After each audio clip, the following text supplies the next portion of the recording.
Em Brasília, 19 horas.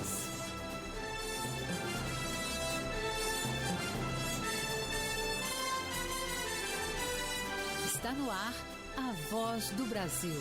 As notícias do governo federal que movimentaram o país no dia de hoje.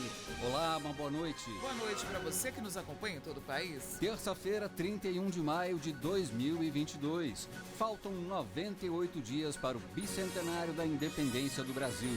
E vamos ao destaque do dia. Taxa de desemprego cai. E Brasil tem o maior número de pessoas com trabalho desde 2012. Gabriela Noronha. No trimestre que vai de fevereiro a abril, 96 milhões e 500 mil pessoas estavam trabalhando no país. Considerando o mesmo trimestre do ano passado, a alta foi de 10,3%. Você também vai ouvir na Voz do Brasil. A poucas horas do fim do prazo, na entrega da declaração do imposto de renda, a Receita Federal recebe recorde de documentos. Jéssica Gonçalves. Já foram entregues 34.444.000 declarações. As declarações enviadas já superam a previsão inicial da Receita.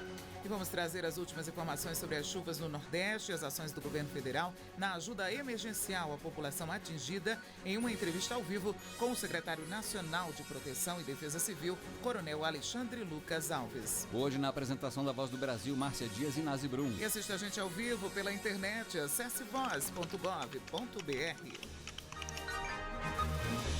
Proteção e assistência imediata aos atingidos pelas chuvas. Distribuição de kits humanitários, primeiros socorros, restabelecimento de serviços essenciais, como luz e água. E reconhecimento da situação de emergência para que verbas federais cheguem até quem precisa. Ações da Defesa Civil Nacional, que está com equipes no Nordeste desde a semana passada, por conta das fortes chuvas que assolam a região. A tragédia já matou mais de 100 pessoas e atingiu milhares de famílias que precisam desse apoio imediato. E para falar sobre esse trabalho, a gente conversa hoje ao vivo pela internet com o secretário nacional de Proteção e Defesa Civil, Coronel Alexandre Lucas Alves. Boa noite, secretário.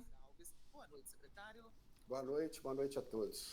Secretário, para começar, pode nos dar aí um panorama de como é que está a situação das chuvas no Nordeste hoje? E o estado de Pernambuco é o mais crítico no momento? Sim, nós estamos aqui hoje em Recife com uma equipe da Defesa Civil Nacional. Também temos uma equipe em Alagoas apoiando os municípios.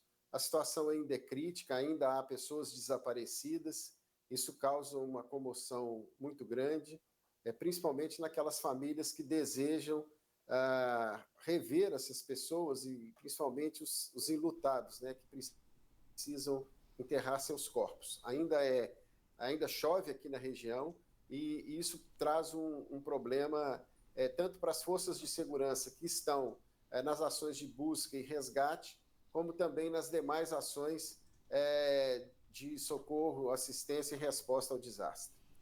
Bom, só lembrando aí os nossos ouvintes que estamos fazendo a nossa entrevista pela internet e que isso pode acarretar aí uma certa oscilação no áudio. Secretário, como é que está sendo a situação da atuação da Defesa Civil Nacional nessa tragédia? Quais são as principais ações de apoio agora aos atingidos? A gente tem que lembrar que a Defesa Civil é um sistema, né? E além dos integrantes da Secretaria Nacional de Defesa Civil, que apoiam os municípios nos decretos de situação de emergência, na confecção de planos de trabalho para acesso aos recursos disponibilizados, nós temos ainda aqui do governo federal, trabalhando de forma muito próxima aos municípios, o pessoal do Ministério da Cidadania, do Ministério da Saúde, do Ministério da Infraestrutura através do DENIT, a Polícia Rodoviária Federal trabalhando, também o Ministério da Defesa, as Forças Armadas. Então, o governo federal, através do Sistema Federal de Defesa Civil, tem feito um trabalho muito importante aqui na região de apoio ao Estado e aos municípios. Secretário, vocês atuam também nas buscas de pessoas desaparecidas? A gente apoia os municípios, principalmente o Estado, acionando recursos importantes para essas atividades. Por exemplo, tropas das Forças Armadas do Exército estão trabalhando em apoio às operações dos corpos de bombeiro. E tanto o Exército quanto a Marinha foram acionados por nós e eles estão apoiando, então, essas forças. E e nós também apoiamos a vinda de bombeiros, ou seja, a coordenação do Sistema Nacional de Proteção e Defesa Civil naquilo que for necessário para o resgate e o salvamento. Agora, em relação aos desabrigados, estão sendo distribuídos aí materiais, alimentos? O que essas pessoas estão recebendo aí pela Defesa Civil Nacional? A Defesa Civil Nacional, nesse sentido, ela libera recursos para aquisição de cestas básicas, colchões, kits dormitório, kits de higiene, kits de limpeza das casas, aluguel de veículos, alimentação para os trabalhadores, alimentação para as pessoas que estão no campo trabalhando, combustíveis tanto para as máquinas como para os veículos, tudo aquilo que for necessário para as ações de resposta ao desastre, nós liberamos recursos. Além disso, o Ministério da Cidadania também libera recursos através do Sistema Nacional de Assistência Social para que os municípios possam abrigar as pessoas que perderam suas casas.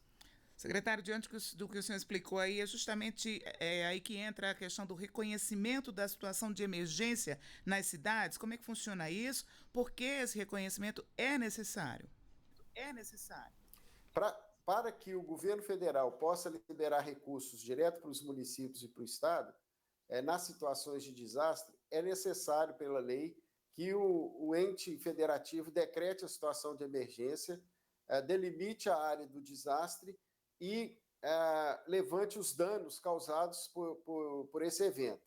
Nesse sentido, então, a Defesa Civil Nacional analisa essa documentação e publica um reconhecimento federal de desastre, da situação de emergência ou calamidade pública. A partir desse documento, os ministérios podem atuar em apoio aos municípios e todo o sistema federal, então, pode mudar, inclusive, os seus processos administrativos para agilizar o atendimento aos afetados. Secretário, quantas cidades do Nordeste já tiveram aí a emergência reconhecida até esse momento? Olha, só aqui no Pernambuco são mais de 40 cidades que estão decretando a situação de emergência. Os processos ainda estão em andamento, mas nós temos também cidades em Alagoas, temos cidades no Rio Grande do Norte, e a cada dia, a cada momento em que o desastre acontece, esse número vai aumentando. Secretário, esses recursos enviados pelo governo federal servem para ações de resposta e reconstrução. Pode explicar melhor essa diferença? As ações de resposta, elas se dividem em assistência humanitária, como eu disse, aquela primeira ação para distribuição de alimentos, cesta básica, colchão, kit dormitório, kit de limpeza, aluguel de carros, aluguel de máquinas, tudo aquilo que for necessário ao socorro das pessoas. Também as ações de resposta compreendem a liberação de vias, a limpeza das cidades, a desobstrução de estradas, a reconstrução de passagens de bueiros, de erosões. Então, tudo aquilo que é necessário para restabelecer os serviços essenciais. E a reconstrução consiste na liberação de recursos para reconstruir infraestruturas públicas destruídas pelo desastre. E também casas de pessoas de baixa renda que foram destruídas pelo evento. E quanto é que o governo federal tem disponível para essas situações de emergência, secretário? O presidente Jair Bolsonaro publicou uma medida provisória que já foi aprovada no Congresso, de 500 milhões para as ações de resposta e restabelecimento e 500 milhões para a reconstrução de infraestruturas públicas e residências destruídas. Total, cerca de R$1 bilhão. Secretário, diante dessa situação, é muito importante que a população que mora nesses locais esteja atenta, né? O governo federal tem um sistema de alertas gratuito. Qualquer pessoa pode se inscrever? Como funciona? Esse é o principal instrumento para se evitar mortes. Qualquer brasileiro pode passar uma mensagem no número 40199, uma mensagem de SMS nesse número, 40199, com o CEP da sua residência. A partir daí, ele vai receber os alertas do governo federal, do governo estadual e do governo municipal no seu celular. Recebendo um alerta de chuva forte, de um evento climático importante, também virão junto ações de autoproteção, de proteção comunitária, que junto com as ações de proteção pública podem muito impedir mortes como as que nós estamos vivendo no Nordeste, como nós que tivemos no Rio de Janeiro, em São Paulo, em Minas Gerais e em outros estados. Agora, secretário, para a gente encerrar, como é que está a perspectiva aí para os próximos dias? Os alertas continuam? Tem previsão de quando essas chuvas vão aí dar um tempo, uma trégua? Para o Nordeste, é importante nós lembrarmos que ainda nós temos 60 dias de chuva aí pela frente.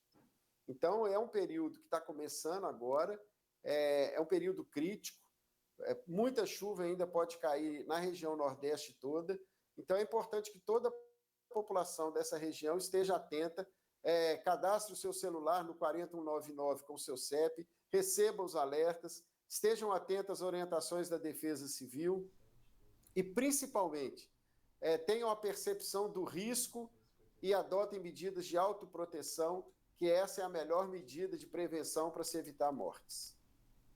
Nós conversamos com o secretário nacional de Proteção e Defesa Civil, Coronel Alexandre Lucas Alves. Secretário, obrigada pela sua participação aqui na Voz do Brasil. Eu que agradeço, tenham todos uma boa noite.